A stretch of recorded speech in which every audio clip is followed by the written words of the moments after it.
Alors la rencontre, c'est vraiment par le bouche à oreille, où je cherchais quelqu'un justement qui a cette force de conviction. Forcément, je la trouve à l'hôpital public. Et donc du coup, c'est par un peu les réseaux de gens qui se battent pour que la Sécu reprenne la totalité de la protection santé en France et que, en gros, on diminue l'influence des complémentaires, là où depuis quelques années, on ne fait que faire croître l'importance de ces complémentaires qui sont plus inégalitaires.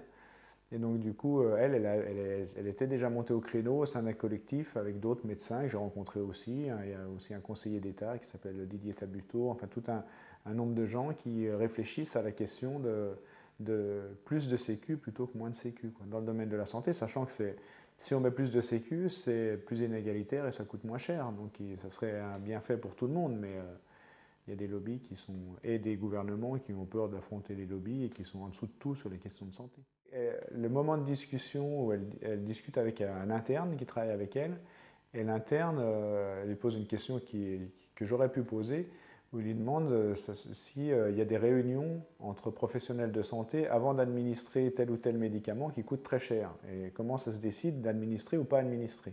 Et donc elle lui répond qu'effectivement, il y a des réunions, et des réunions qui sont assez dramatiques, parce que ça veut dire qu'en gros, c'est quasiment un droit de vie ou de mort sur le patient. C'est-à-dire soit on administre, soit on estime qu'il vaut le coup et on administre, soit on estime qu'il ne vaut pas le coup et on n'administre pas.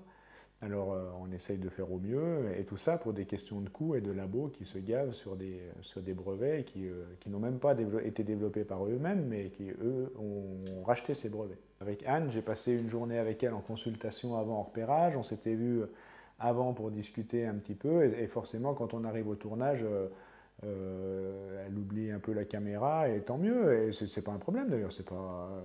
Et on voit bien qu'elle est à l'aise et que tout en faisant ses consultations, elle explique des choses qui sont fortes et balèzes en même temps. Donc elle est quand même un peu atypique dans ce milieu-là, où déjà elle n'a pas peur de ce qu'elle dit. Il y a aussi une humanité, une efficacité, puis une clairvoyance dans les propos qui sont assez agréables. Et par contre, il ne faudrait pas croire que tout le milieu médical tient le même discours qu'elle. Hein. Le milieu médical est, au contraire, est très critique vis-à-vis de la Sécu, a toujours tout fait pour empêcher déjà la médecine libérale, hein, je veux dire, pour empêcher la mise en place de la Sécu, et ça n'a pas été des gens qui ont été... D'ailleurs, ils sont toujours en conflit avec la Sécu, alors que finalement, la plupart sont des salariés déguisés de la Sécu et qui ne veulent jamais rien, ils ne voulaient pas de la carte vitale.